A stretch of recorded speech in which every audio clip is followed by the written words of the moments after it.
Hi. Shabbat Shalom, everyone. I hope you had a good week.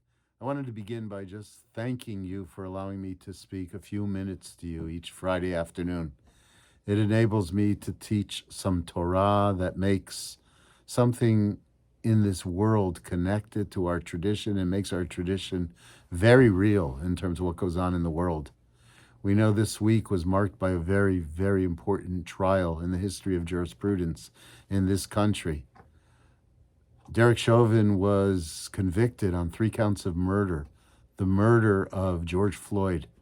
It was a murder that we all witnessed. It was a murder that the entire world saw. It was pointed out that would have been very possible that the conviction would not have taken place if it were not for the video that was taken. The video was taken there were a few videos that were taken, but one significant one was taken by a man who stood on the side, knowing that there was nothing he could do in the face of the violence that was being perpetrated by the police, but he could film it. And as a function of seeing the murder, the conviction ultimately took place.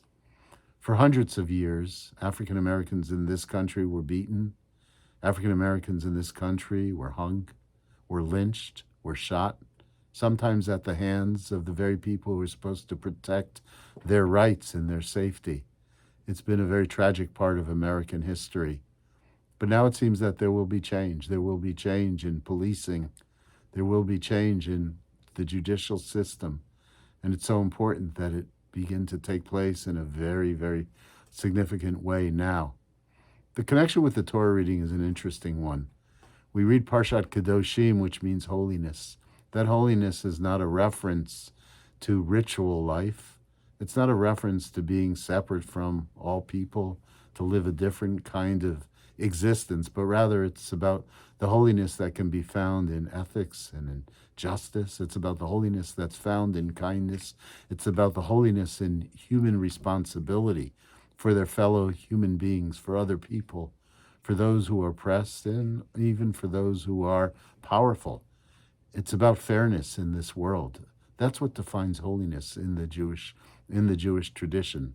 And so we read this verse, Lo ta'amod al dam re'echa, don't stand idly by the blood of your neighbor. It may be one of the most important verses in the entire Torah. I remember my first Holocaust education class where the professor told the students the Holocaust would not have been possible if it were just about Hitler and the Nazis. The Holocaust was possible because most people did nothing.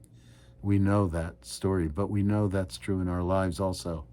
I believe that people are basically very good, and most people are good.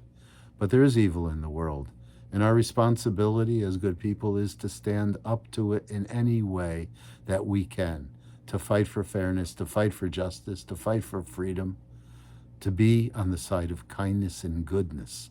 That's what happened in this trial. There were people that stood on the side but didn't stand idly by. And so perhaps the world is just a little bit better today. Perhaps we're a little closer to the just and fair society that we so hope for. Have a good Shabbos, everybody.